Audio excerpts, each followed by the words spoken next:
Bien, mis amigos, el fuego de la vida es precisamente aquello que nos hace estar acá. En la cuarta entrega vamos a ver un tema de tremenda importancia y de mucha utilidad. Este tema concretamente tiene que ver con cómo medimos la capacidad de permanecer acá. Esta entrega se llama VO2 Max, VO2 máximo, fuerza y la vitamina invisible.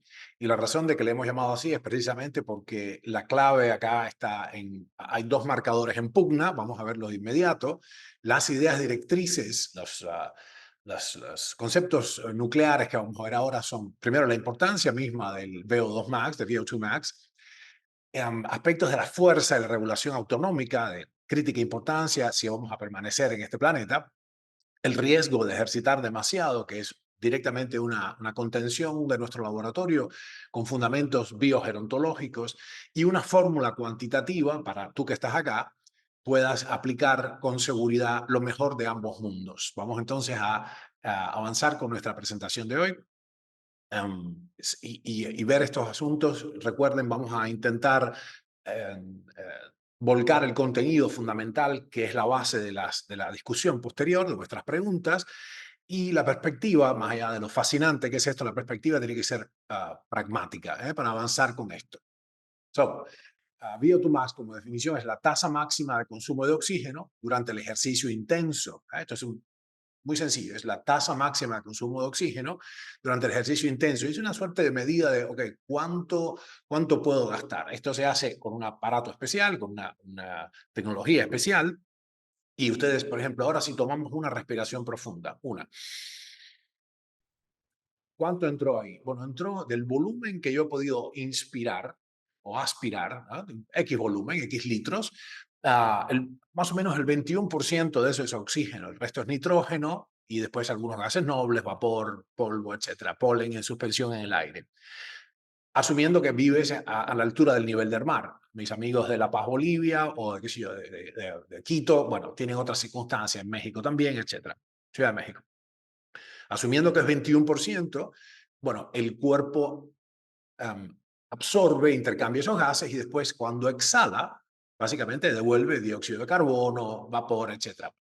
Lo que es interesante saber acá es que esta medida, el consumo máximo de oxígeno, que se rinde en mililitros por kilo de peso corporal por minuto, por unidad de tiempo, nos dice cuánto estamos aprovechando, sacando, extrayendo de ese aire. Fíjate, tú que estás ahí y vas a tomar una respiración profunda, sabe que de esa inhalación has extraído una cantidad diferente de sustancias que la persona que tienes al lado, si es que tienes alguna. Esta es una diferencia interindividual importante.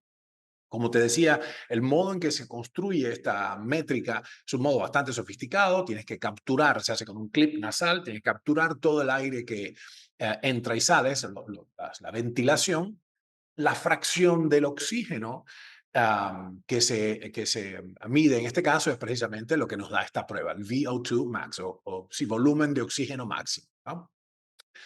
¿Por qué sirve esto? ¿Qué quiere decir? Bueno, esto refleja, como dice mi nota, refleja la capacidad cardiorrespiratoria, que es muy grande de definir, que está estrechamente relacionado con los órganos que sostienen la vida. ¿Ya? Los niveles más altos de VO2 máximo indican una mejor función cardiovascular, metabólica, y están correlacionados, este es digamos, la declaración convencional, con menor cantidad de enfermedades crónicas, con cardiopatías, diabetes, obesidad, etc. Ahora fíjate qué interesante, un VO2 max, VO2 máximo, se asocia, está correlacionado con una menor mortalidad por toda causa y una mayor esperanza de vida. Una mayor esperanza de vida. Esto no es longevidad, esto es un error, o en todo caso es una, es una dificultad semántica que tenemos que cursar. La longevidad máxima desde el punto de vista biogerontológico, uno de mis grandes intereses de nuestro laboratorio, no es lo mismo que la expectativa de vida. ¿No? Entonces, después vamos a ver si esta cuestión es que una cosa es qué cosas me hacen vivir más y qué cosas me hacen morir menos, que no es lo mismo. No es lo mismo vivir más, es extender la longevidad máxima, que morir menos, es decir, tener menos probabilidad de fallecer prematuramente antes de que se cumpla la expectativa de vida promedio. Entonces, que como saben, la expectativa de vida promedio es está condicionada regionalmente, es la expectativa del grupo, de la región donde tú vives y de la generación a la que perteneces. Bueno, acá, como lo ven, esto declina lamentablemente el consumo máximo de oxígeno. Dicho de otra manera, la capacidad del cuerpo de aprovechar el oxígeno, de quemar glucosa en presencia o nutrientes en presencia de oxígeno, sean los carbohidratos, los ácidos grasos, las fuertes precursoras, declina a lo largo de la vida.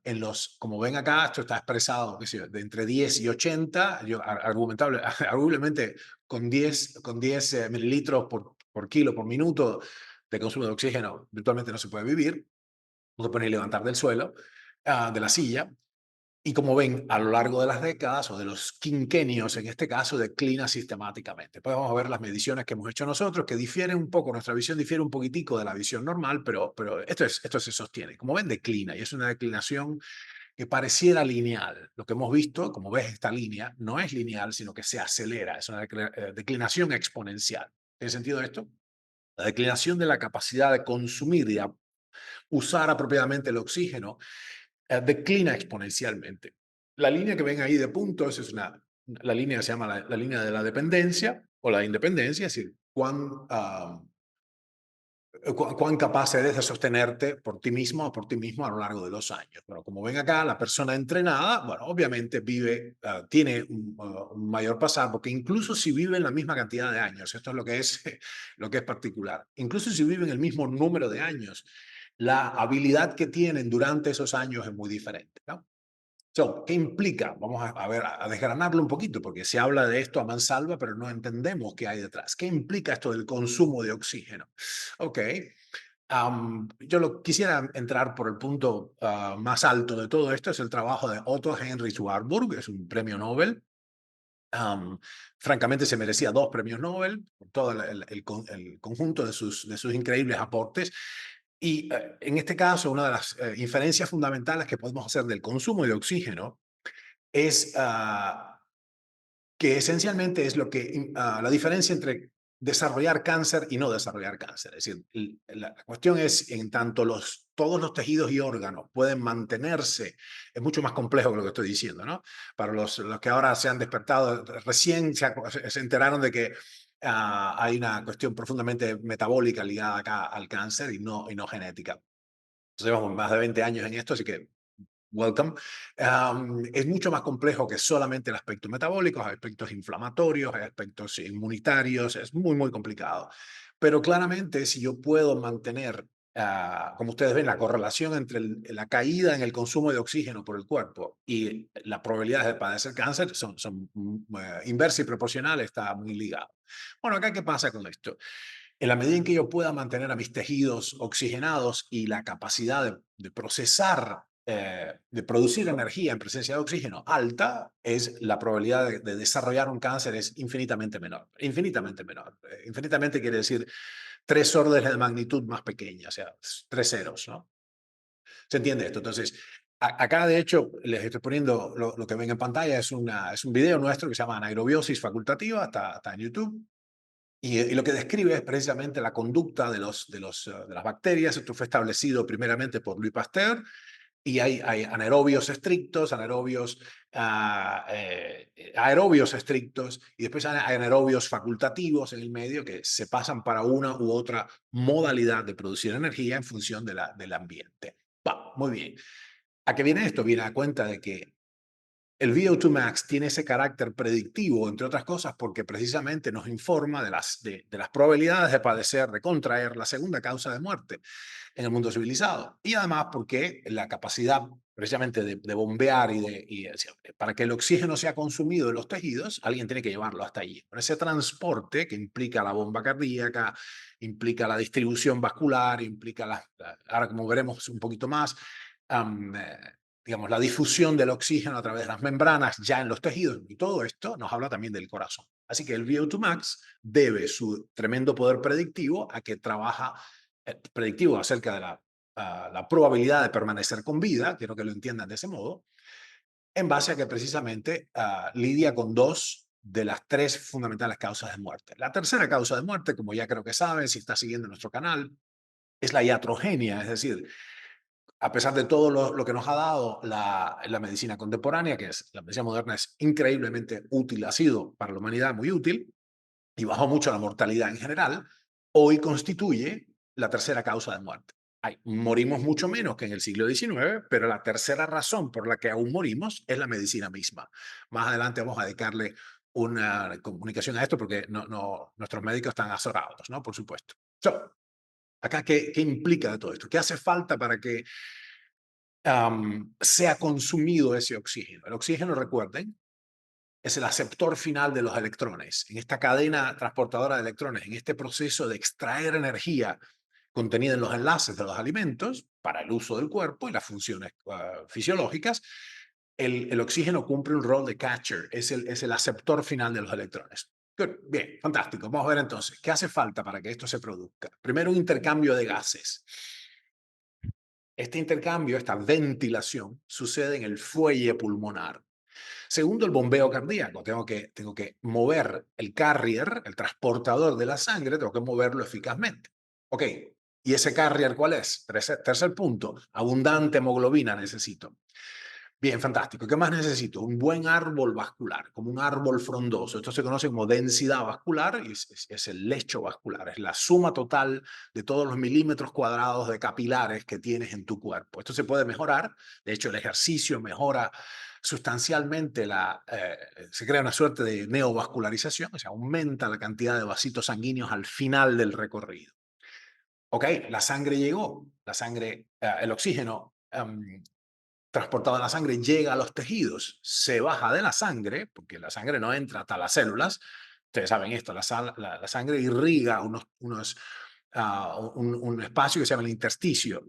Sigue su camino, el oxígeno se apea en la estación que le toca, que es la estación del intersticio, y ahí tiene que difundir químicamente por el líquido intersticial al interior de las células. ¿Qué necesito para esto?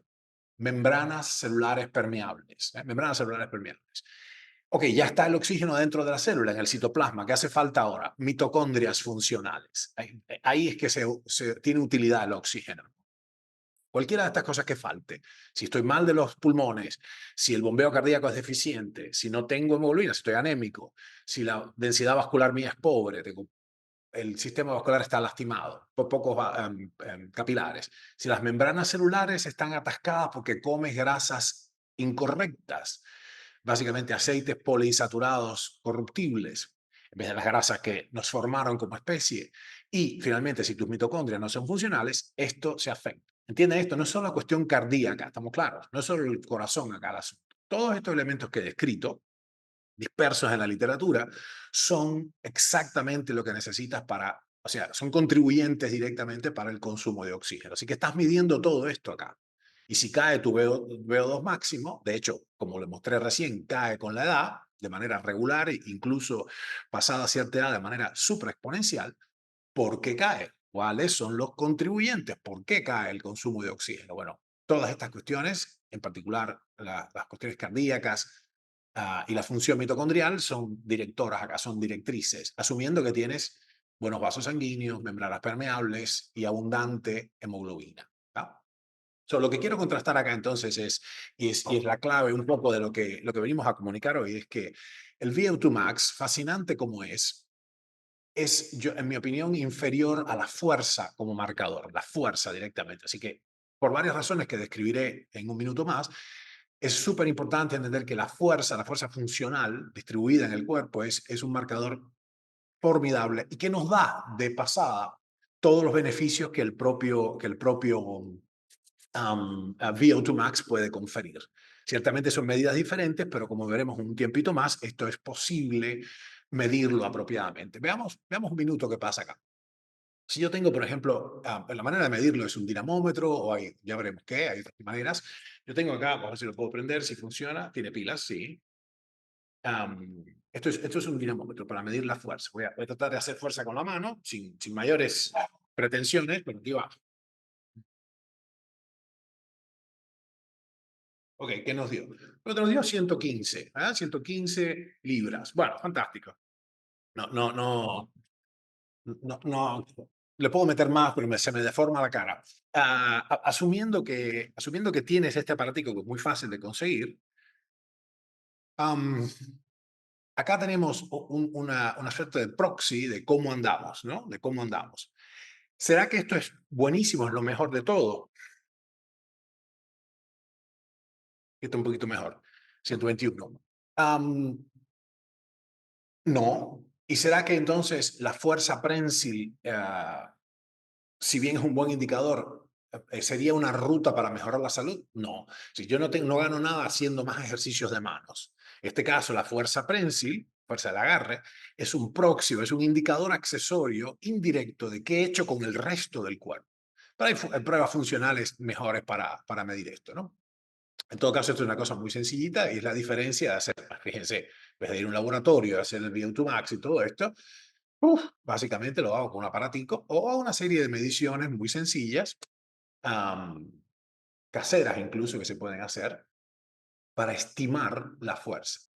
Ok, por eso en mi nota dice precisamente que si bien tanto el VO2 max como la fuerza muscular son marcadores valiosos para la salud y la longevidad, la fuerza es un indicador superior. La fuerza es un indicador superior. Y esto es debido a su mayor impacto en la capacidad funcional, lo que se llama la resiliencia y la reducción del riesgo de mortalidad a lo largo de la vida. Si tú ves, por ejemplo, una persona que se ha dedicado a hacer lo que ustedes llaman cardio, ¿no? Que por definición entonces, por múltiples rutas, llega a tener un VO2 max, un V2 max más alto que su vecina, pero la vecina es fuerte, fuerte, es decir, se dedica a hacer pesas intensas, no intensas, pesadas, se dedica a entrenar pesado, aunque no hace cardio, y puede tener consecuentemente un VO2 max incluso inferior de varios mililitros. Am, Absolutamente es mucho más probable que la persona fuerte sobreviva a la persona que ha hecho cardio. ¿Sí? Esto es francamente así. De hecho, muchos de los atletas son los atletas de toda la vida, los atletas inveterados, son los campeones del VO2 Max. Nadie tiene, en relación con la edad, están muy por encima, están en el percentilo superior am, etario de VO2 Max. Pero eso no es, pero no es cierto que sean súper longevos. Para nada es cierto que sean súper longevos. Vamos a demostrarlo en un minuto más. Esto, de hecho, yo tengo décadas, bien cerca de 37 años, si no 38 años, interesado y entrevistando formalmente a nonagenarios y centenarios. Ninguno de los cuales pisó un gimnasio en su vida. ¿Están claros? Menos se dedicaban a correr, pero sí trabajaban y hacían cosas, hacían lo que vamos a definir en un minuto más como ejercicio mínimo efectivo, y después otras condiciones que hacen el monto calórico, o sea, el gasto calórico global de sus vidas, ¿no? Ahora, importante por esto, hay una cuestión más acá. Consideren lo siguiente, pasados los 65 años, las fracturas óseas altas, del fémur, cadera, etcétera, tienen una mortalidad anual del 50%. Es decir, las probabilidades de permanecer con vida en este planeta, si una persona tiene 65, 70, 85, lo que fuera, más de 60, más de 65 en particular, se vuelve la curva más alta. Si hay una fractura de fémur o cadera, los chances son que de 50-50, 50-50, de que no sobreviva un año más. Así que imagínense la fuerza. Esto está ligado íntimamente a la fuerza, no al cardio, ¿okay? A la fuerza, a la constitución. Es tan importante que le gana, y por múltiples otras razones, le gana a esa otra medida. Y por cierto, esto se puede desarrollar mucho más directamente. He aquí mi fundamental crítica a la obsesión con el VO2 max, VO2 max, el VO2 máximo. La obsesión con el VO2 máximo conduce a un desgaste excesivo. ¿Ok? Let that sink in. La obsesión con el VO2 máximo, con el VO2 max, conduce a un desgaste excesivo. Esto se conoce como la ley de la L, que hemos definido antes en otras conferencias de gerontología, y es que la longevidad máxima expresada en la L en el palito de abajo es inversamente proporcional al expendio calórico total. ¿Se entiende? La longevidad máxima es inversamente proporcional al expendio calórico total. Las especies, los animales en los que se ha evaluado esto no tienen nada para hacer, viven como viven, son quienes son. Sin embargo, cuando se ha podido alterar esto de manera experimental, reduciendo el gasto calórico total, esto se hace reduciendo el aporte calórico o con restricción calórica, y el animal baja el gasto de inmediato, el organismo, animal o humano, enfrentado con restricción calórica, baja la tasa metabólica basal. Vamos a ver por qué es relevante ahora esto en VO2 max y en el entrenamiento, la tasa metabólica basal, porque es la unidad básica de gasto.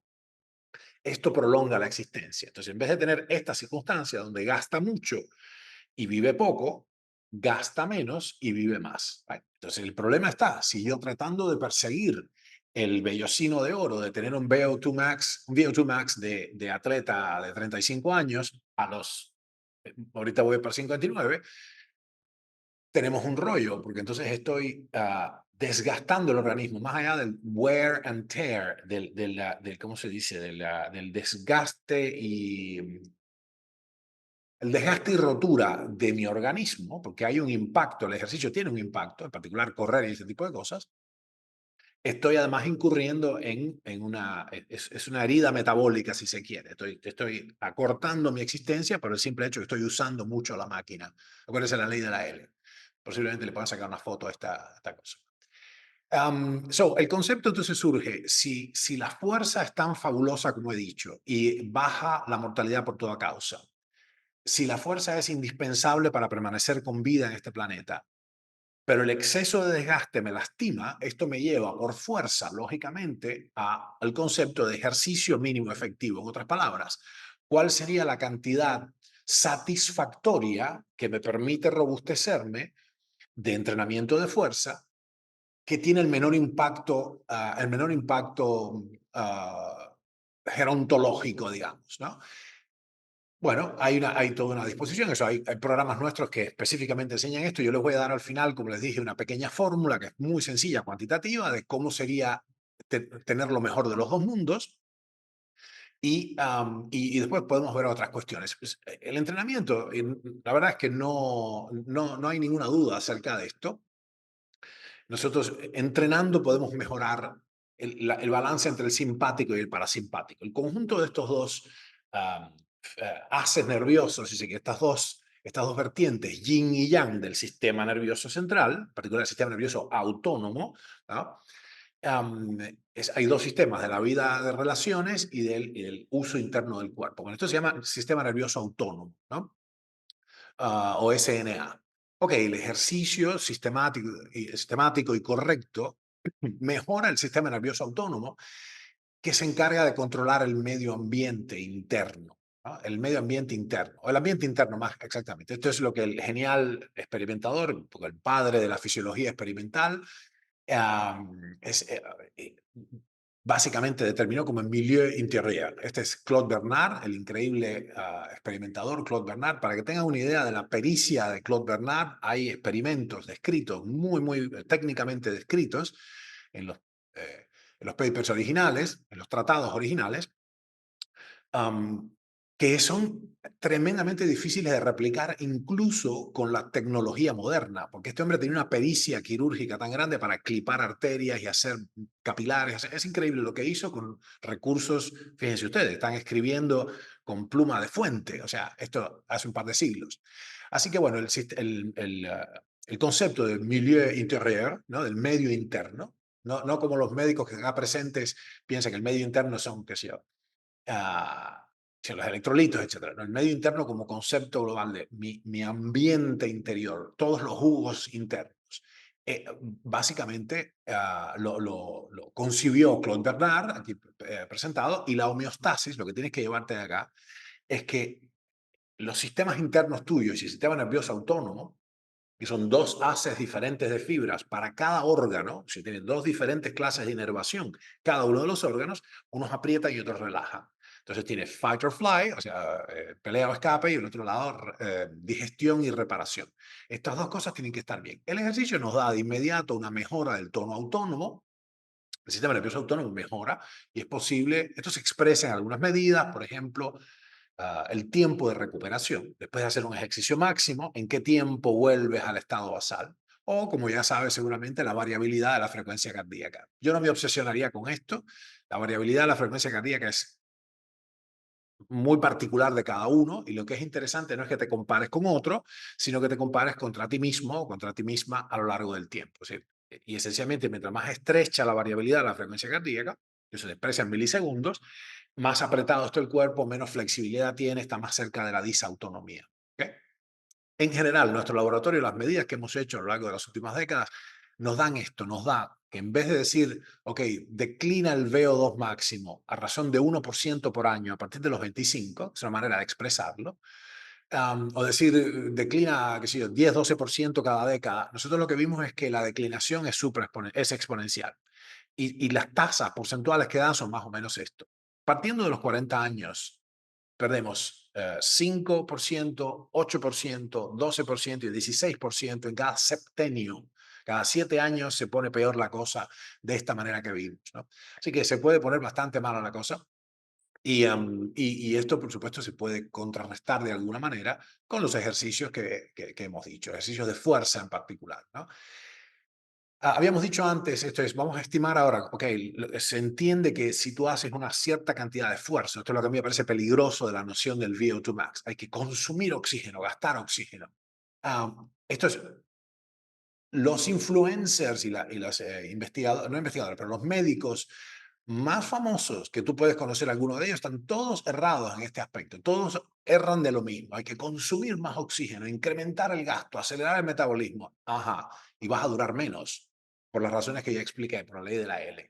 Entonces, se estima, usando como unidad rectora central, esto que llamamos MET, es una unidad de gasto de la tasa metabólica basal, que es más o menos unos 3 o 4, ponle 3,5 mililitros de oxígeno por kilo de peso por unidad de tiempo, que es un minuto. ¿Sí? Entonces, esto es para estandarizarlo, porque hay individuos de diferente peso. Bueno, asumiendo que es eso, que la tasa metabólica basal es la energía mínima indispensable que tú gastas por unidad de tiempo para permanecer con vida, mientras duermes semi comatoso ahí en brazos de Morfeo, esto entonces se usa como unidad básica. Okay, entonces, ¿qué tengo que hacer? Desde la visión de que mientras más alto el VO2 máximo, más baja la probabilidad de morir, lo que se llama hazard ratio, la probabilidad de morir en los años siguientes.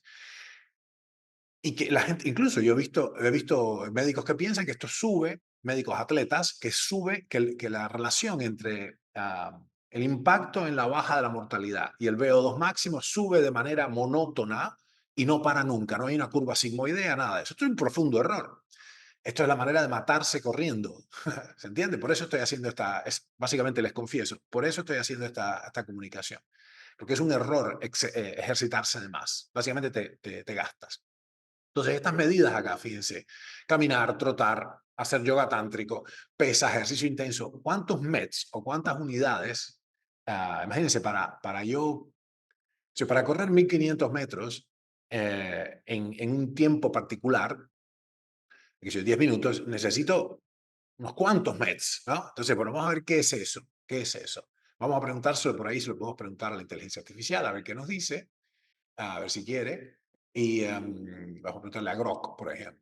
Obviamente esto hay muchos factores acá a tener en cuenta, pero lo que nos dice es que los ejercicios de baja intensidad, entre 1 y 3 METs, por ejemplo, estar sentado como estás ahora, qué sé yo, entre 1 y ¿no? Entre 1 y medio, un ligero trabajo de la casa, lavar los platos, ok, entre 2 y 2,5, caminando tranquilo, strolling, lo que se llama paseando, 2,5 METs, o sea, que empieza a ser bastante más grande que solo estar acostado ahí.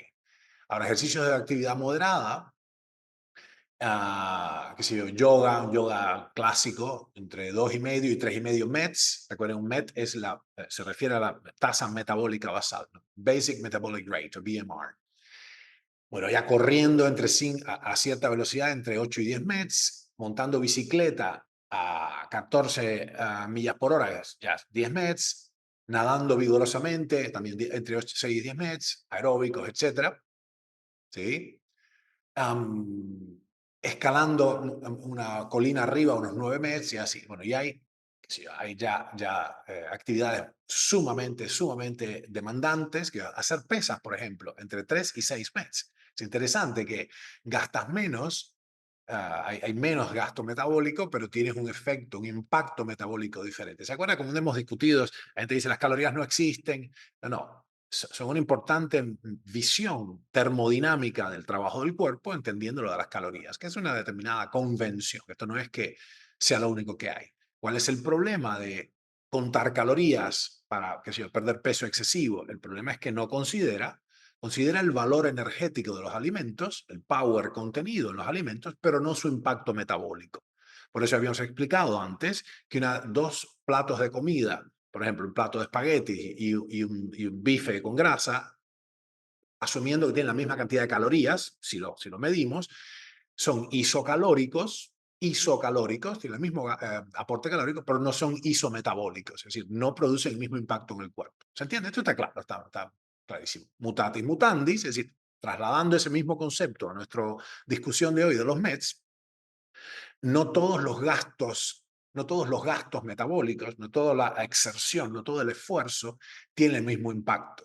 Dos individuos pueden hacer ejercicios am, metabólicamente equivalentes en el sentido de que gastan la misma cantidad de METs. Un individuo corre una cantidad de minutos y gasta 10 METs, y otro individuo hace pesas y gasta la misma cantidad de METs o menos, pero el impacto metabólico de las pesas es mucho mejor en términos de bajar mortalidad por toda causa y subir las probabilidades de permanecer con vida, ¿se entiende? En este planeta. O sea que es diferente. Creo que eso se ha entendido y me estoy pendiendo de todas las preguntas de social media porque no puedo atender dos cosas a la vez, pero ya si quieren vengan al webinar y las preguntan acá. ¿Ok? ¿Se entiende? Entonces, consideren que el gasto de todo esto, caminar, trotar, hacer el amor, hacer pesas, ejercicio intenso es diferente y el impacto metabólico es diferente.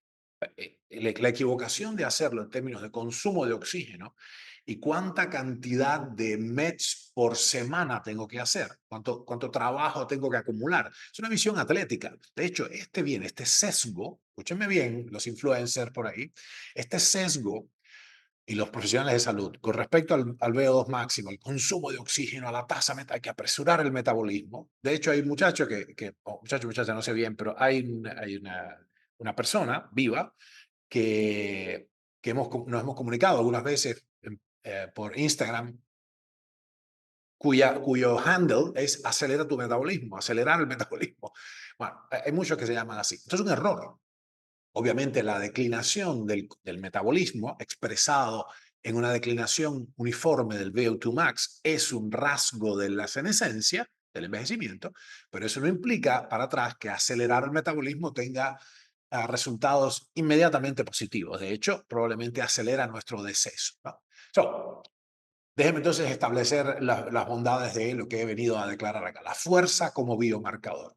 La fuerza muscular, medida mediante pruebas como la fuerza prensil, la repetición máxima, cuántas repeticiones, qué sé yo, barras puedo hacer o planchas, o las tareas funcionales.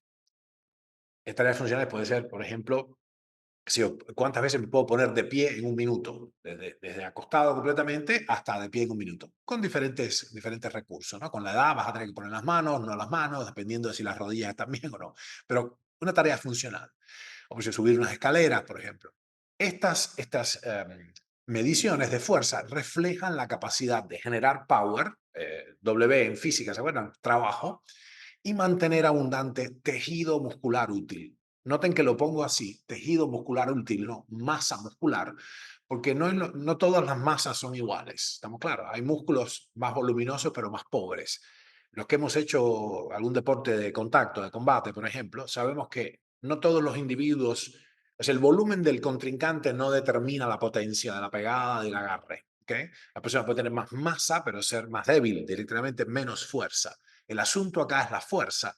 Por lo tanto, lo que necesito es tejido muscular útil, no bulto. Por ejemplo, si ustedes toman ciertas sustancias, conocidamente el monohidrato de creatina, parecieran tener más masa muscular. Lo que tiene que ser más agua. Esto, de hecho, es una dificultad para el atleta que compite en modalidades donde el peso corporal es un asunto. Y eso se lo prohibía a los superatletas olímpicos que he trabajado, con los que he trabajado cientos de atletas de elite con nuestro programa.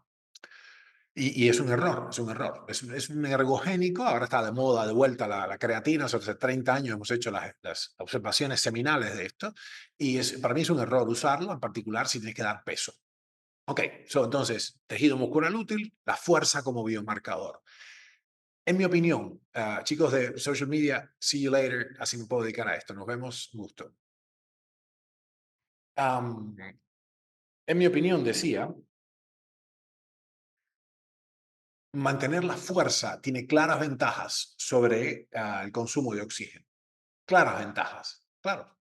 Mantener la fuerza tiene claras ventajas.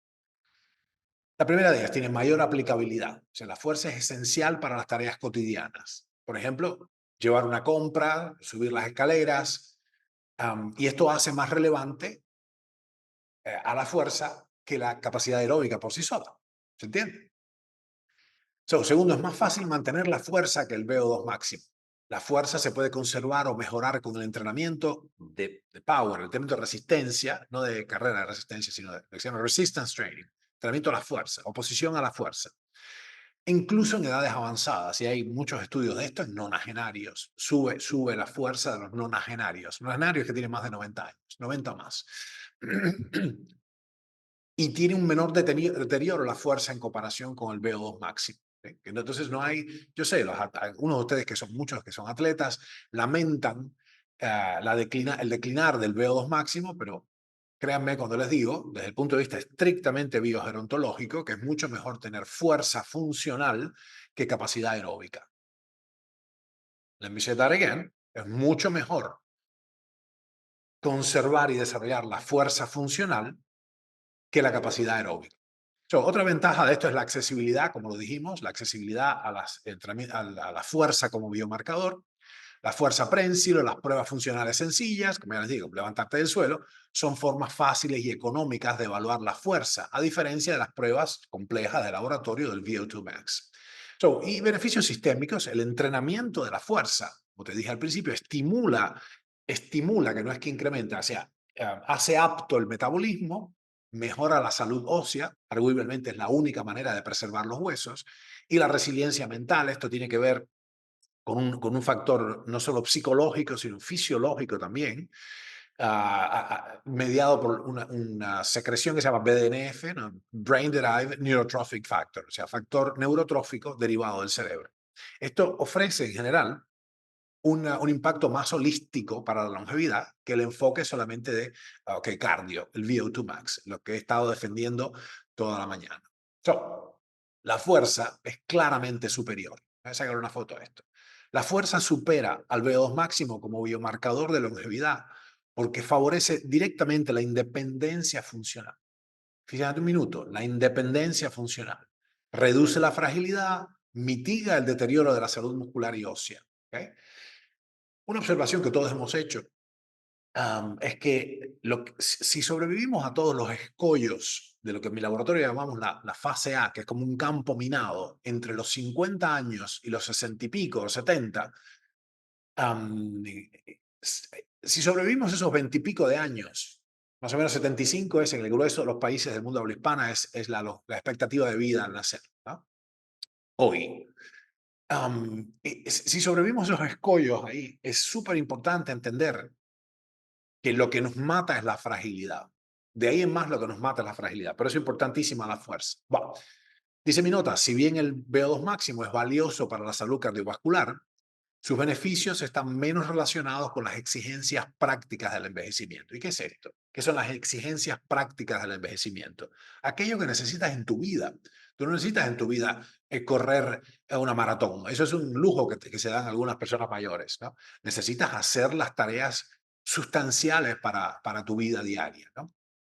El entrenamiento de fuerza también mejora, curiosamente, indirectamente la capacidad aeróbica, entendiendo por capacidad aeróbica la capacidad de usar el oxígeno, no lo que tú llamas aeróbico como, ¿cómo se llama esta chica? No sé, una famosa actriz que hacía ejercicios aeróbicos. Jane Fonda creo que era. Bueno, para las personas mayores como yo, esto era relevante todavía. Fíjense un estudio publicado en el British Journal of Sports Medicine, yo se lo puedo mandar el enlace después, descubrió que combinar el entrenamiento de fuerza y una suerte de accesorio aeróbico, pero muy sencillito, en fase de zona 2, vamos a hablar después de esto, reduce el riesgo de mortalidad más que el entrenamiento aeróbico por sí solo. ¿Ah? Esto es importante porque la fuerza proporciona, como le digo acá, proporciona efectos protectores únicos. Quiere decir, ninguna otra cosa da lo que da la fuerza. Todas las cosas que podemos hacer, desde la restricción calórica severa en forma de ayuno hasta la supernutrición, la sauna, todos los elementos, las intervenciones que se saben que bajan la probabilidad de morir, no proporcionan lo que proporciona el entrenamiento de fuerza. Are we clear? Muy bien. Good. Acuérdense que no es lo mismo prolongar la vida que, o sea, vivir más que morir menos. Si puedes, anota eso por ahí.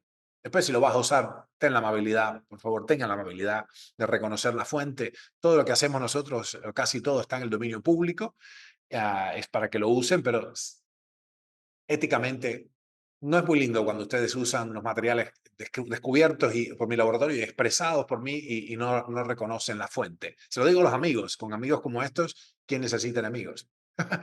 La esencia, en esencia, hace mi nota, la fuerza es un biomarcador más robusto. O sea, la frase dice, with friends like this, who needs enemies? Sería, con, hay un juego de palabras, con amigos como estos, ¿quién necesita enemas? ¿No? Es muy loco.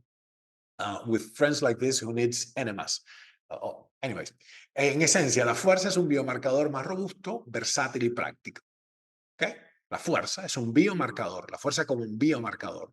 Es más robusto, es más versátil, es práctico, que garantiza tanto la supervivencia como una mejor calidad de vida en la vejez. Y mis amigos y amigas, no viola la ley de la L, no viola la ley de la L. Ahora, quiere decir esto que vamos a hacer ahora una patata de sofá. No, tal cosa. Hay que entrenar pesado, pero entrenar pesado no es entrenar, hay unas métricas, no alcanzo a explicarlo acá, en nuestros programas hacemos esto perfectamente. Esta chiquilla que está acá está metiendo entrenamiento pesado con unos cuantos discos y esta muchacha va a obtener resultados netos de fuerza tremendos para permanecer con vida y de vuelta, de costado, um, indirectamente, beneficios también cardiorrespiratorios. Esto es, esencialmente, tienes que verlo de esta manera. Después podemos verlos. Ahora les voy a decir algunos elementos más que hacen a la conversación inmediata que vamos a tener, pero mejora el ejercicio, mejora la función endotelial.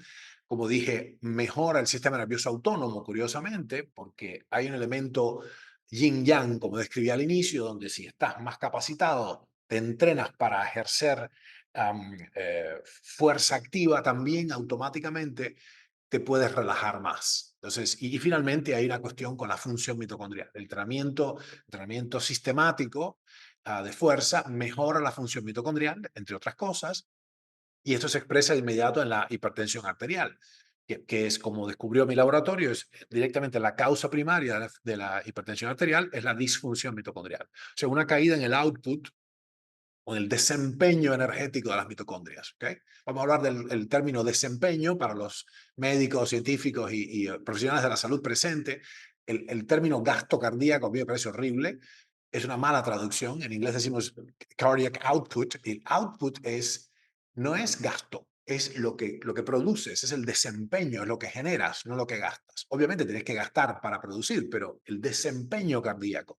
Y esto es esencialmente la conjugación de, ok, ¿cuál es lo que se llama stroke volume? El volumen de cada latido, o sea, el de cada contracción, el stroke volume multiplicado por la frecuencia cardíaca. Entonces yo tengo, el corazón tiene, despide una cantidad de sangre, el medio, frácata con cada golpe, entonces después se puede cuantificar con la fracción de eyección ventricular y después multiplico eso por la cantidad de latidos, la frecuencia y tienes ahí entonces el desempeño cardíaco, ¿se entiende? El desempeño, lo que el corazón puede dar. Bueno, todo esto mejora sistemáticamente con el ejercicio. Como le dices, volumen sistólico más frecuencia cardíaca. Stroke volume más la frecuencia cardíaca. Entonces, acá también mejora muchísimo la recuperación. Y esto es específicamente parasimpático. El desempeño es simpático, la recuperación es parasimpática. ¿Ok?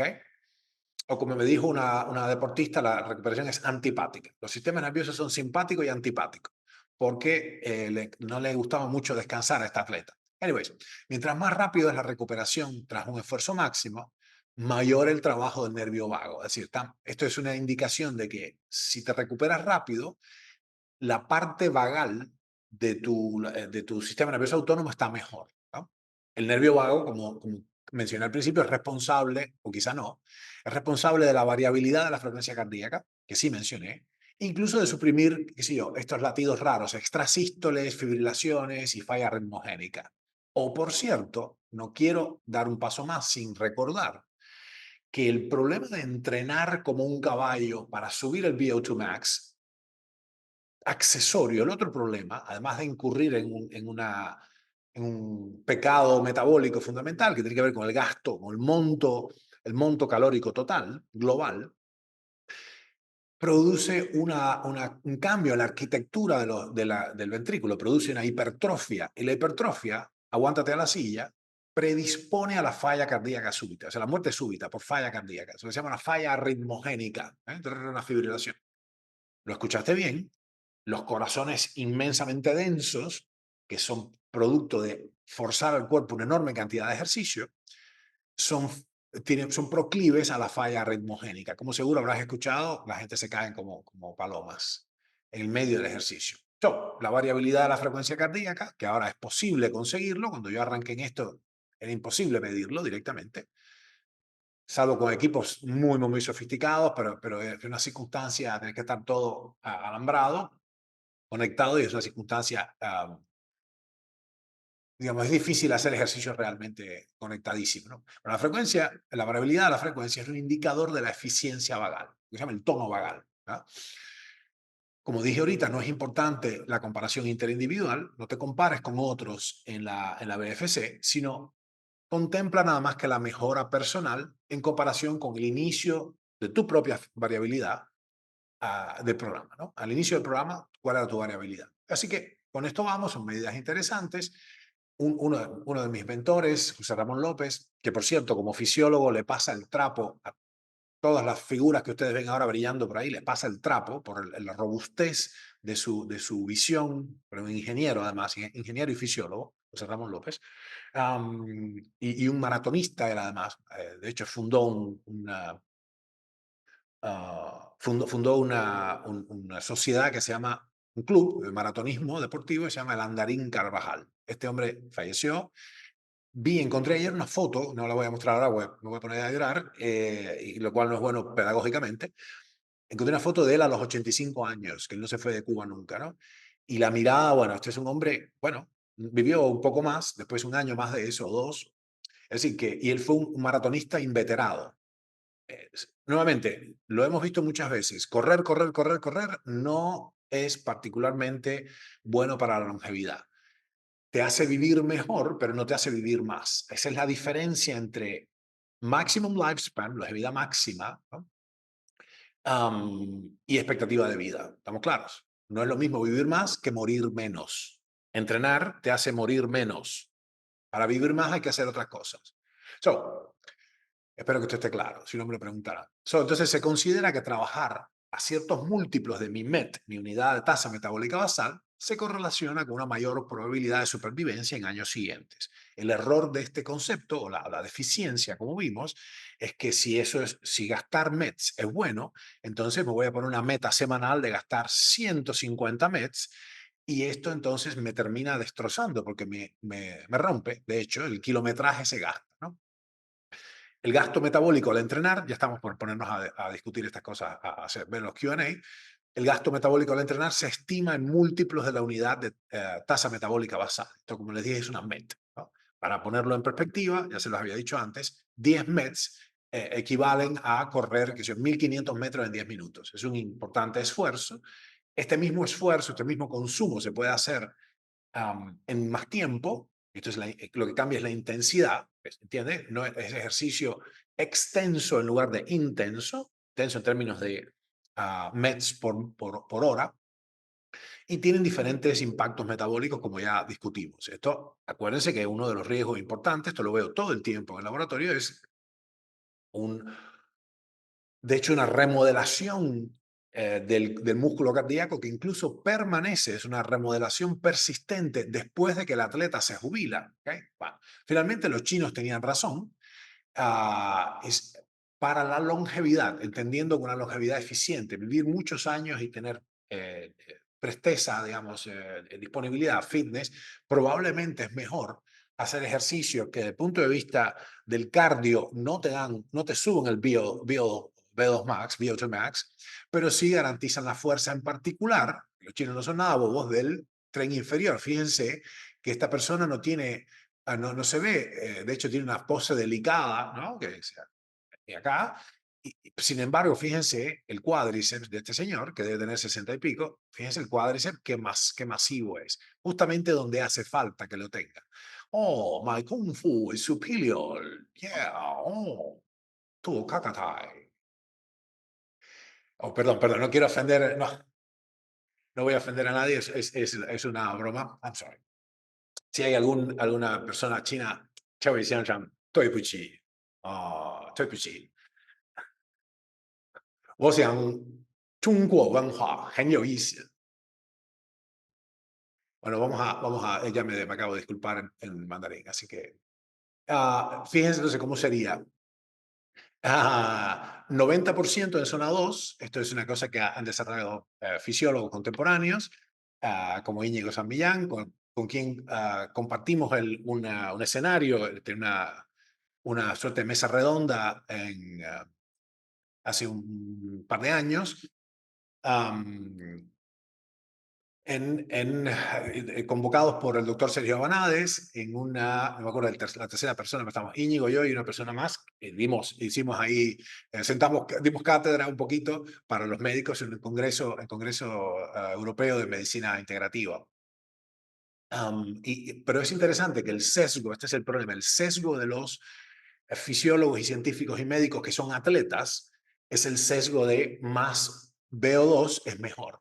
Y esto yo considero que es un error importante. Mi sesgo en este caso es el sesgo, mi bias es biogerontológico. Yo estoy interesado no en tener un VO2 máximo brutal de atleta, como cuando peleaba en luta libre, vale todo, etcétera, que es insostenible, sino tener la disponibilidad mínima indispensable para ser un abuelito razonable, un abuelo con capacidad sostenida. Entonces, 90% en zona 2, la definición técnica es muy sencilla, es yo estoy trabajando a una cierta intensidad, manteniéndome, que es un porcentaje X de mi maximum heart rate, o sea, del capacidad máxima de latir de mi corazón, de enviar sangre, ¿no? A un porcentaje bajo del desempeño máximo de mi corazón, manteniendo, y esta es la clave, manteniendo el ácido láctico, la producción de lactato, por debajo de 2 milimoles por litro. Si esto le parece enredado, no se preocupen. Lo que quiere decir es que un trabajo en zona 2, que en tu caso puede ser, qué sé yo, 100 latidos por minuto, en otros casos, las personas muy entrenadas es 140 latidos por minuto, en zona 2, esto es personal, 137, por ejemplo, es muy común en los atletas de endurance. Um, yo estoy haciendo todo ese trabajo de manera estrictamente oxigenada, o sea, sin pedirle a la herramienta accesoria que tienen los tejidos, en particular los tejidos musculares, para producir energía más allá de la capacidad aeróbica. Esto es, para producir energía por medios fermentativos que suben el lactato, el ácido láctico precisamente, ¿no? De esa manera, el ácido láctico puede estar, qué sé yo, entre 0,5 y qué sé yo, 18, ¿no? O sea, es una locura lo que pueden hacer qué sé yo, los remeros, por ejemplo. Esto lo hemos hecho mucho. Yo he trabajado mucho, pero mucho, con atletas de elite, olímpicos, directamente olímpicos, con cientos y cientos de atletas. No me encanta, la verdad, lo hice, perdónenme los atletas, lo hice porque era una necesidad económica, eso fue un contrato con el Comité Olímpico, en unos par de ciclos olímpicos atrás, pero a mí no me interesa el deporte profesionalmente, me interesa la ciencia de la salud, pero esto lo tuve que hacer porque teníamos un recurso. Mi sesgo, como decía, es un sesgo biogerontológico. Entonces, 90%, 9 décimas partes de tu entrenamiento es en zona 2, donde paseas la distancia y puedes conversar mientras haces el ejercicio, no pierdes el resuello, y un 10% en zona 5, que es un trabajo ya muy alto, pero yo considero que es un trabajo de fuerza, no de intensidad en el remorgómetro o en la bicicleta, que sé yo. Es un trabajo de fuerza, que entonces ahí es muy demandante para el cuerpo, pero tiene mucho descanso entre tandas, puedes perfectamente hacerlo de manera aeróbica, ¿no? De manera aeróbica. ¿Entiendes esto? Bueno, tan sencillo como eso. Vamos a ver esto y mucho más en nuestro programa Bloodwork. Ya están tomadas más del 80 y pico por ciento de las plazas. Ya arrancamos en una semana. Bloodwork es una guía. Vamos a estar juntos múltiples jornadas aprendiendo a usar el hipertexto y aprendiendo exactamente qué análisis fisiológicos y de sangre hay que hacerse. En definitiva, Bloodwork es la guía definitiva para interpretar tus análisis y optimizar tu salud. Hay muchas, de hecho, cientos de personas han hecho el programa. Vamos a esta vez a agregar algunas cosas muy interesantes. Los que ya han hecho el programa, que sé que muchos están acá, vamos a avisarles cuando el hipertexto cambie, que hay una serie de introducciones y materiales nuevos que vuestro hipertexto tiene que reflejarse, que vuelvan a bajárselo en Hotmart y tendrán la versión más moderna. Bueno, vamos entonces a escribir esas preguntas. Recuerden, preguntas sucintas de este tema. No es un nuevo espacio de consulta, para las personas que pueden padecer alguna enfermedad. Preguntas con sujeto y predicado y on point, stay on point. Vamos a quedarnos en a la vertical de lo que hemos trabajado hoy. Nos vemos en un minuto, preparen esas preguntas y vamos al Q&A. Veo eso. Gracias. Dice Humberto, ¿cómo se hace si uno tiene insuficiencia cardíaca por un prolapso de la válvula mitral para obtener un mayor VO2 max en el cuerpo? Bueno, Humberto, la primera cosa que hace es restaurar, o sea, no puedes forzar el cuerpo. La primera cosa que hay que hacer es restaurar los tejidos conectivos. Yo te sugiero que eh, o leas el hipertexto nuestro que se llama I Love My Heart, Amo mi corazón, está en español, el título es ese, pero está en castellano. O tomes el programa de restauración vascular, porque acá es imposible la restauración desde el punto de vista mecánico. No es desde el punto de vista mecánico, porque justamente los trastornos estructurales, como el de la válvula mitral, ponen una constricción, un cuello de botella a lo que puedes hacer. Entonces hay que resolverlo desde el punto de vista molecular y esto es básicamente de otra manera. Mientras tanto, obviamente si tienes un diagnóstico como este, tienes que hacerlo de la mano de un especialista. Puedes desarrollar la fuerza de manera muy, muy, muy gradual, dejando que el cuerpo destine recursos a la adaptación, que se llama adaptación fisiológica o respuesta fisiológica, adaptación al ejercicio, ¿no? Respuesta fisiológica, adaptación al ejercicio, de manera muy gradual, nuevamente con un profesional, para ir obteniendo mejoras en la fuerza, no en el VO2 max. Humberto, a ver, son las 10:20, claro. Humberto puede haber preguntado esto antes de tiempo, sin haber escuchado todo lo que dije acerca de eh, la fuerza. Dice Adolfo, si entreno solo fuerza y con ello mi frecuencia cardíaca está por debajo de los 100 beats per minute, esto no quiere decir que entreno poco mi sistema cardiovascular, no necesariamente. Todo lo que necesita, esto no es un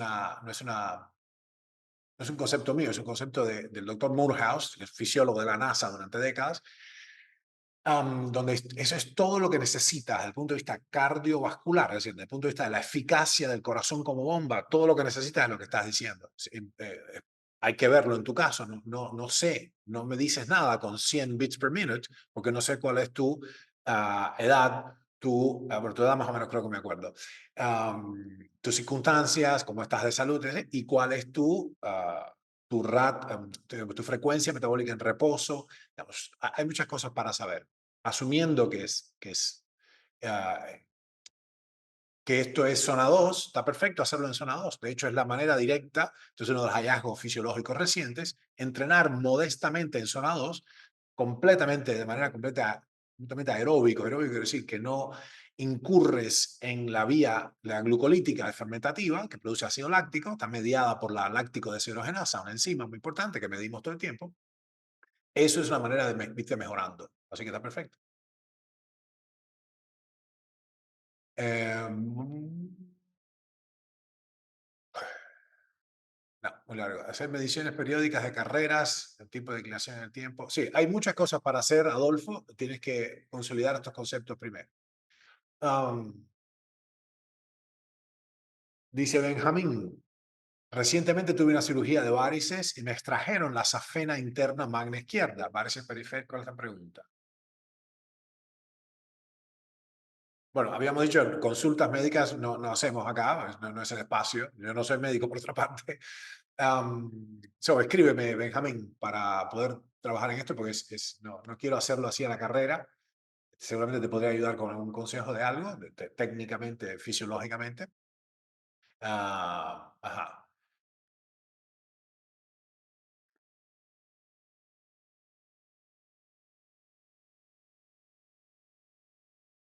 Dice, Hecho, ¿cómo subir la hemoglobina? Bueno, escríbeme para eso. No es lo que estamos hablando hoy.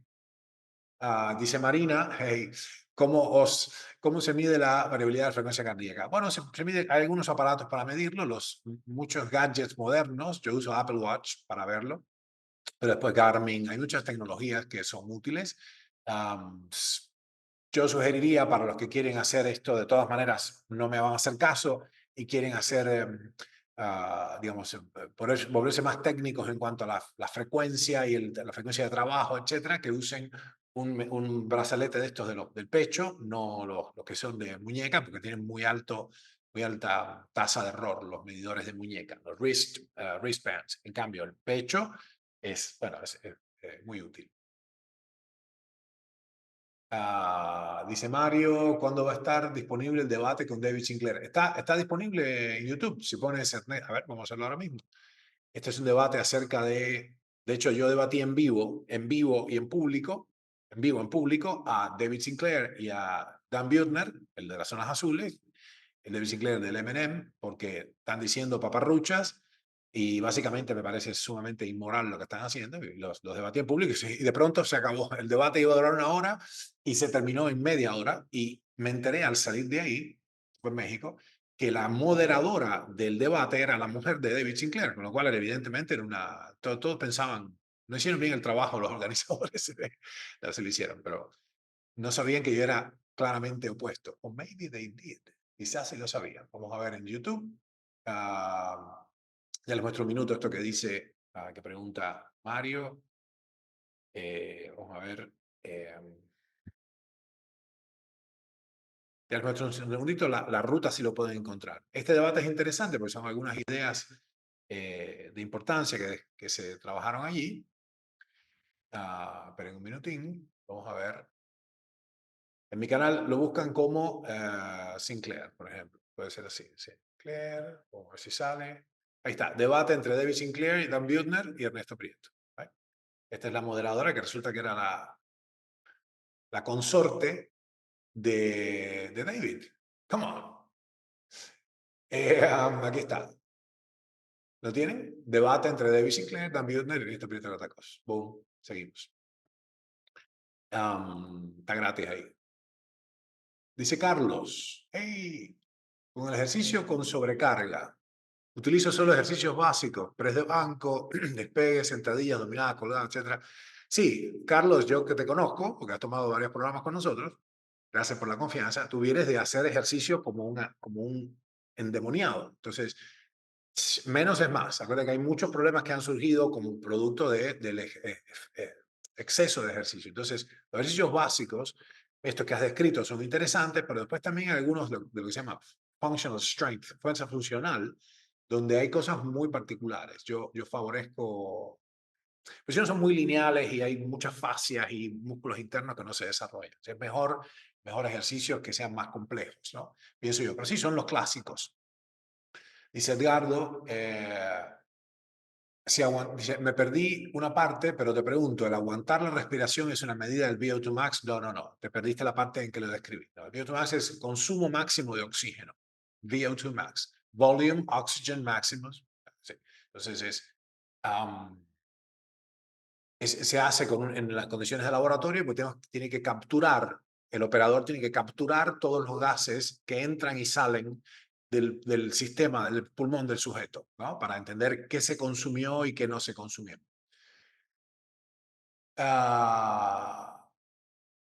Dice Hechu, respecto a Bloodwork, me encuentro en la coyuntura de no saber si podría asistir al último encuentro. Yo te sugiero que lo hagas ahora, Hechu, porque primero no sé si voy a hacer otro en las condiciones de ahora, porque vamos a subir muchísimo la complejidad de ese taller, con lo cual va a subir mucho el precio también. Yo te sugiero que lo hagas ahora. Después hay otras ocasiones para interpretar en vivo los análisis, para trabajar concretamente en tu programa de salud. Bloodwork no es teórico. Bloodwork trabaja con los análisis de cada uno y con la configuración de un programa de salud para los próximos 7, 14 y 21 años. Dice Gema, teniendo en cuenta que la generación de fuerza depende de la capacidad inicial de generar contracción sin movimiento, ¿no? ¿Qué podrías decirnos de tus estudios sobre los isométricos específicos? Muchas gracias. Emma, te agradezco mucho sobre la contracción isométrica, pero es demasiado genérica la palabra, de la pregunta, es demasiado genérica.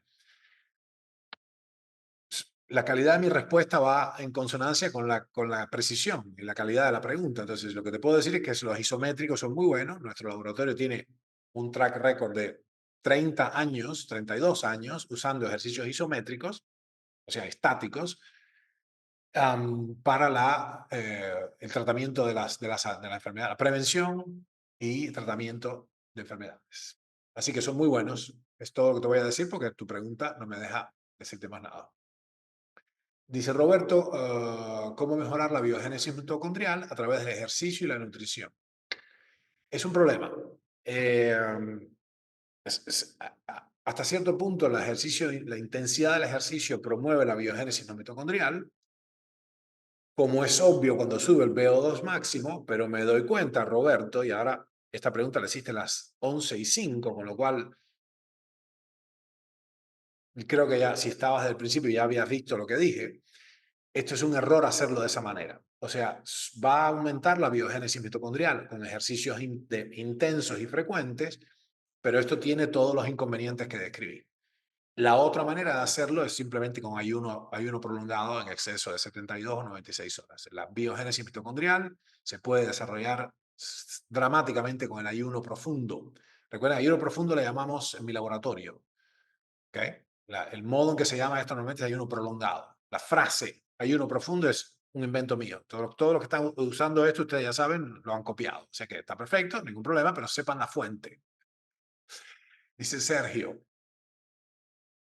trabajando con ejercicios de ejecución hasta el fallo, ¿en qué zona estaríamos? Bueno, esto es por eso, para arriba porque se produce, o sea, la demanda no ha establecido las bases de este. Es una muy interesante manera de verlo en zonas. Yo creo que es demasiado complejo para los propósitos biogerontológicos y que, como les dije, tiene el sesgo de que te conduce a hacer demasiado ejercicio de más.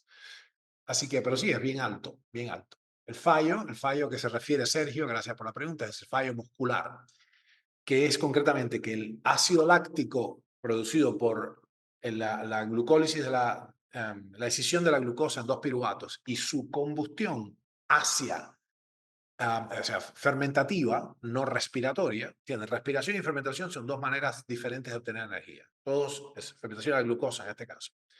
El ácido láctico tiene el problema de que impide la contracción, que se juntan una sobre otra de las fibritas musculares, de actina y miosina. O sea, a nivel molecular, la acidez impide la contracción. Entonces hay un punto que ya no puedes contraerte más y ese es el fallo muscular.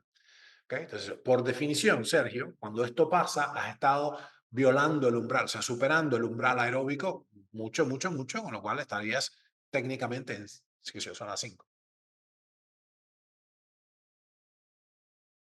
Dice José, entonces por lo explicado, no debería llegar al fallo muscular, tengo 62 años, siempre lo hago y me siento genial. Yo no dije eso. Fíjate en la última slide que pusimos, dije que el grueso, 9/10 de tu entrenamiento debe ser hecho en zona 2, como el Tai Chi Chuan, y 1/10 en zona 5, que incluye el fallo muscular, con todo lo que eso implica, tienes que descansar, recuperarte. Tatiana dice, súper interesante, Ernesto, gracias. Ah, para los que siempre vamos tarde, el componente aeróbico es súper funcional. No sé qué es esto. ¿Qué quiere decir? Que corres. Claro, porque llegas tarde. Dice, poniéndome seria, creo que hay elementos estrictamente relacionados con las preferencias personales. No, más o menos. La realidad no le pide permiso a las preferencias para hacer. Es lo que es. Esto me lo dijo José Ramón López. La realidad no le pide permiso a las personas para hacer. ¿Okay? Más allá de las preferencias personales, la ciencia experimental muestra es lo que yo les dije. Lo otro es cuento de camino. Dice, de esta perspectiva, ¿cómo equilibramos fuerza y capacidad aeróbica en aquellos casos en que la L de referencia, no, no, que la referencia del ejercicio aeróbico? Bueno, como dije recién, hacer la noción es el ejercicio mínimo efectivo. El hilo conductor de esta presentación es que la fuerza es un biomarcador muy superior al VO2 max como predictor de la probabilidad de permanecer con vida, o sea, el hazard ratio. Y de hecho, obteniendo fuerza funcional, se preservan estructuras vitales y se preserva desde el punto de vista de la capacidad orgánica de seguir existiendo. En cambio, persiguiendo la liebre saltarina del VO2 máximo, del consumo máximo de oxígeno, incurrimos en un deterioro vital fundamental. Dice Leandro, hey Leandro, ¿qué tal? Uh, ¿Qué estudios se pueden hacer para saber si tengo las membranas celulares permeables al oxígeno? Bueno, hay varios. Es muy difícil discernir, como yo les mostré en la columna. Leandro de hecho, es técnico en neurofisiología, así que estoy hablando, y además es un experto en especies, es un piscicultor experto. So, en la columna, Leandro, que viste de cuestiones que hacen a la posibilidad de consumir oxígeno, finalmente impactan en el VO2 max, implica un montón de cosas, desde la ventilación hasta la hemoglobina, pasando por la función mitocondrial. No, la única manera que yo veo es hacer una biopsia, por ejemplo, del cuádriceps, sacarte un pedazo y analizar el grado de peroxidación lipídica de las membranas celulares de tus músculos. ¿Te place? No. ¿Te late que haga eso? Como decía Shrek. No, no te preocupes. Toma unos meses hacer el recambio interno de las membranas, del contenido graso de las membranas celulares. Simplemente vayan transformando la alimentación y con paciencia, ¿no? Dice David, podríamos decir que cortar leña como ejercicio de fuerza y pasear en la montaña sería más efectivo en términos de longevidad que cualquier deporte de alto impacto. Absolutamente. De hecho, tú has descrito, David, has descrito ahí precisamente el hábito corporal de los nonagenarios que hemos visto.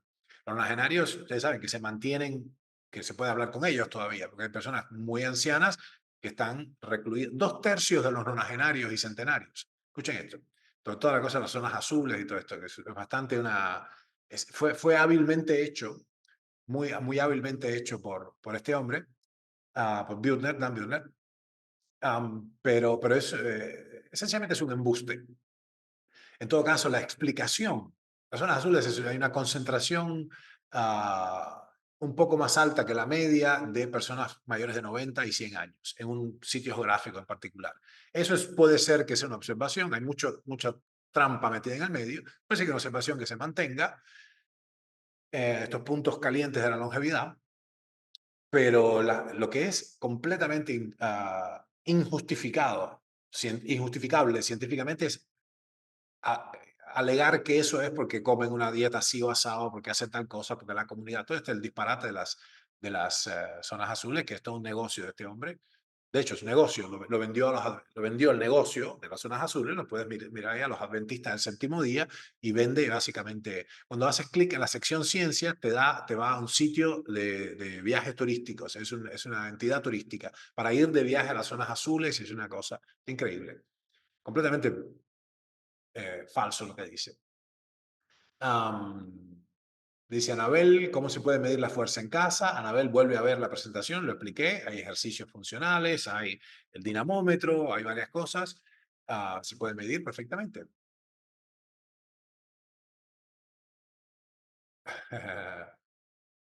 Dice Walter, dice Tatiana, qué vergüenza de ese debate. No, hizo lo que se pudo. De hecho, unas semanas más tarde, A David Sinclair le quitaban el fondeo, como $100 millones, porque se trascendió que había esencialmente representado espuriamente, o sea, sus datos, o sea, había falseado los datos. Esto es un pecado, de esto no te recuperas en el mundo de la ciencia, ¿eh? No es que de esto no te recuperas. La ciencia es inviolable en ese aspecto. O sea, si no hay ética en la ciencia, estamos fritos.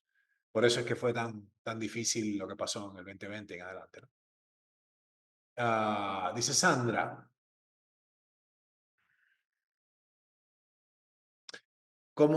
¿quién define que te estás entrenando de más?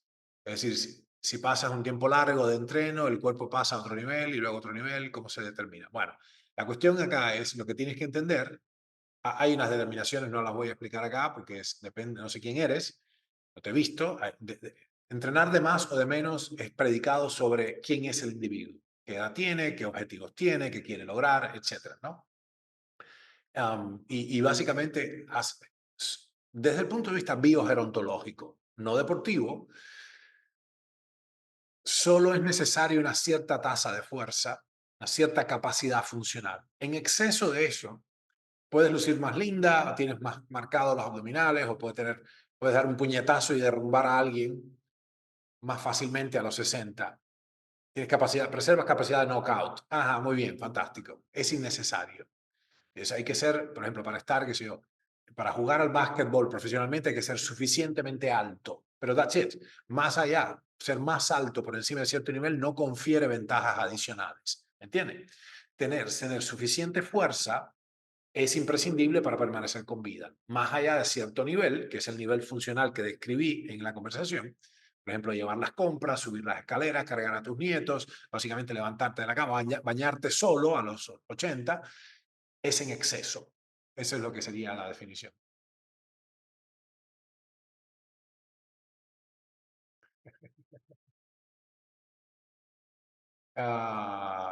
Marcela pregunta qué opinas sobre functional patterns. Precisamente el entrenamiento funcional, el entrenamiento de fuerza funcional es fantástico porque está ligado precisamente a lo que vamos a necesitar. ¿Qué yo necesito? Si tropiezo con algo, no reventarme.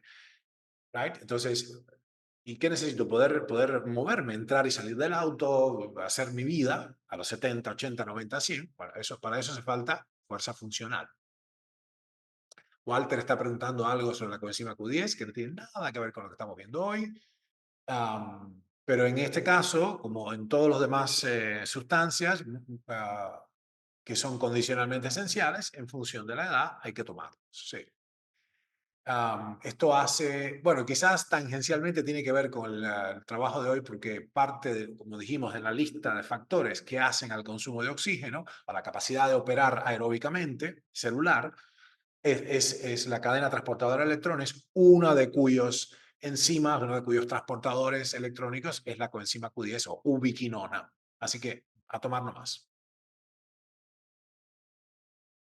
Dice Tatiana, ¿podría ser que el nivel de VO2 max no responda tan bien como la fuerza en términos de predecir la longevidad por el abuso de la vía glicolítica en los atletas de élite? Lo que está preguntando Tatiana es pues, si puede ser que el VO2 max no sea así de bueno porque los atletas de élite comen muchos azúcares. Um, Entiendo lo que dices, esto es un hecho. Yo, de hecho, cuando yo lo planteé 20 años atrás, o completamente, no, 10 años atrás, en el 2000 o 12 años atrás, en el ciclo olímpico del 2012 al 2016 era un anatema. Directamente me querían asesinar las federaciones. Los high coaches y los atletas se dieron cuenta que no, que la propuesta que hacíamos, propuesta estrictamente cetogénica, aliviaba esto que pregunta Tatiana, es decir, podían obtener, si activaba bien la vía, podían obtener su energía de las grasas de manera estable, como una meseta de rendimiento energético, sin estar diabetizando al atleta, que esto acorta la vida útil del atleta. ¿Estamos claros? Acorta la vida útil del atleta. No me acuerdo el nombre ahora, pero uno de los remeros más poderosos de la selección argentina, de pronto cayó en un slum al punto que no lo metieron en mi programa. Yo lo sponsoreé por mi cuenta, por fuera, porque no daba las métricas que te exigía para estar en mi programa de elite. performance, que es una cierta rendimiento. Y había sido el remero más poderoso de la federación. ¿Por qué es esto? Porque lo había logrado a golpe de azúcares y se había diabetizado directamente, había arruinado la vía glicolítica, es lo que pregunta Tatiana. Y Tatiana, te odio un poco, te odio mínimamente, not really. Me has hecho hablar de lo que no quería. El sesgo deportivo es un problema. No, no nos metamos en eso. A ver qué preguntó Tatiana. Ok. Am, Dice, atendí, Bloodwork, ¿sirve para toda la familia o solo para una persona? Los principios son universales, pero en el taller vemos los análisis de una persona. ¿Ok? Gracias, Hecho. Dice Enrique, pensaba que los ejercicios de alta densidad, de alta intensidad y corta duración eran buenos para la longevidad. No, no necesariamente, porque lo que no describes en esto es cuántas veces por semana, cuál. Yo les dije, hay una manera de ver, de estimar el monto general, que son METs semanales, es METs por semana, que si haces 150 METs por semana, si has acumulado una enorme cantidad de trabajo, aeróbico, qué sé yo, se supone para los atletas que en el tiempo eso tiene una correlación con la performance. Pero nosotros no estamos hablando de performance, ¿o sí? Entonces, según entendí, sigue diciendo esta persona, lo correcto es el trabajo de fuerza corto y alguna sesión en zona 2 con ejercicios. Sí, exactamente eso es lo que dije. 9 décimas partes en zona 2, una décima parte en zona 5. Cigarrostegui dice, gracias, gracias, qué información valiosa. Bueno, tenía sentido ver a estas personas que viven tantos años, especialmente en ansia, que nunca fueron a un gimnasio, no contaban calorías, comían comida natural, trabajando de día, durmiendo de noche, etcétera. Por supuesto, sí, sí, sí, sí. Y lo que explica esto, mi teoría de la explicación de por qué hay algunas zonas, típicamente son regiones aisladas geográficamente y culturalmente, lo que explica la longevidad inusitada de las zonas azules en realidad es que pasaron mucha hambre, es la restricción calórica vitalicia. Pasaron mucha hambre en múltiples periodos de su vida. Eso es lo único que está sustentado por la data experimental en los laboratorios biogerontológicos. Nosotros lo hemos hecho, experimentos de restricción calórica en modelos animales, ¿no? En roedores, por ejemplo, en mi laboratorio. Es lo único que explica eso. Cuando pasaste mucha hambre en la guerra del 14, Primera Guerra Mundial, en la crisis del 29, que se llamó la Guerra Civil Española, hubo hambruna también, la Segunda Guerra Mundial y después la crisis de los misiles, y cuando fuiste pasando hambre a lo largo de la vida y no te mató la conscripción, no te mataron en la guerra, no sufriste accidentes qué sé yo, y no sucumbiste a las epidemias, las múltiples epidemias, la restricción calórica vitalicia sufrida por estos individuos explica su longevidad máxima. Yo he entrevistado por arriba de un centenar de centenarios, por arriba de un centenar de centenarios y nonagenarios. Ninguno sabe por qué demonios vivió hasta esa edad. Todos te dan fórmulas diferentes, no hay con qué agarrar. Dice Alina, ¿de qué forma influye la efectividad del ejercicio de fuerza? ¿Hacerlo en ayunas o posterior a la comida? Hay un peligro acá. Como yo les dije, el problema en particular para las mujeres, en particular para las personas magras, hacer ejercicio en ayuna sube la hemoglobina glicosilada, porque desmantela, el cuerpo se ve obligado a desmantelar el tejido muscular para obtener energía. Entonces es un error hacerlo. Un error, ya lo vimos, esto explica la paradoja de por qué la gente con dieta cetogénica estricta y entrenando en ayunas y bañándose, mirando hacia el sur y poniéndose erizos en los pies y bañándose con hielo en los genitales, todas estas cosas tremendas, básicamente de pronto sube la glucemia intradiaria y sube la hemoglobina glicosilada. Relax, chill, relax, don't do it. Las chicas entre 20 y 30 años con SOP o endometriosis, no. Elba, perdóname, no vamos a hablar de eso ahora, no establecimos la base. Una regla de Science to the People es stay on point. Profundamente, es un pozo, no una laguna. Nuestra conversación es un pozo, no una laguna. Dice Ángel, ¿qué opinas? Hey, yo conozco a este hombre. ¿Qué opinas de la ingesta de carbohidratos simples previa al entrenamiento de alta intensidad? No, come comidas razonables, come comidas normales. No hace falta hacer nada de eso. No hace falta hacer nada de eso. Estás en el cachumbambé, en el sub y baja de la glucemia. Siempre, acuérdense, yo les expliqué hace años, explicamos esto, que hay lo que se llama una hipoglucemia reactiva. Glucemia reactiva es cuando tomas un carbohidrato simple, se produce un overshooting de insulina que de pronto produce una bajada, o sea, una translocación de la glucosa por debajo de la línea base. Y eso es interpretado por el cuerpo como una hipoglucemia, que es hipoglucemia relativa al nivel que tenías antes, ¿entiendes? Tienes este nivel básico de glucemia.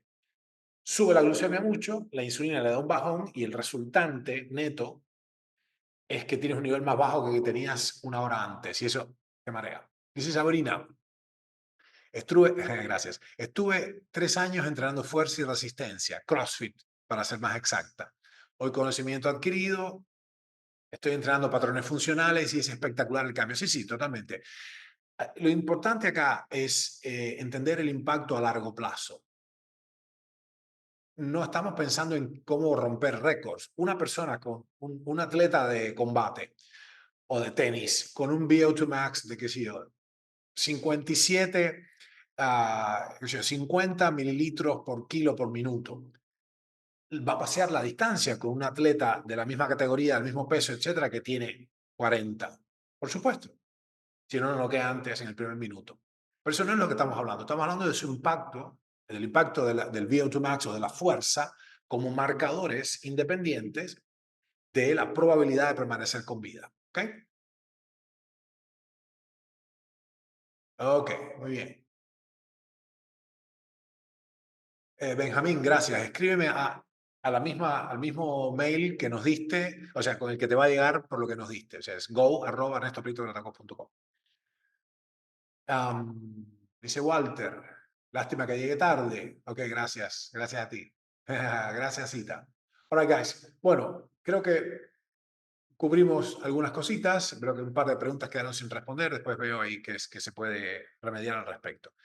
Mi recomendación es que vuelvan a ver el material y que entiendan, con un poco de suerte, se han llevado acá algunas ideas centrales, algunas ideas directrices, en particular que necesitamos preservar la fuerza a lo largo de los septenios. Nosotros no medimos en décadas porque la caída es exponencial de todos los marcadores.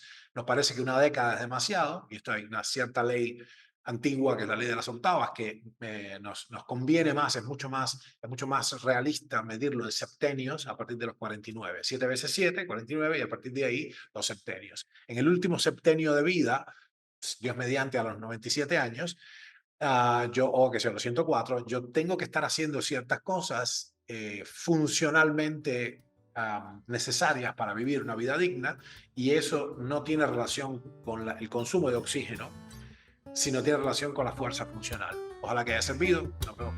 Cuídense mucho.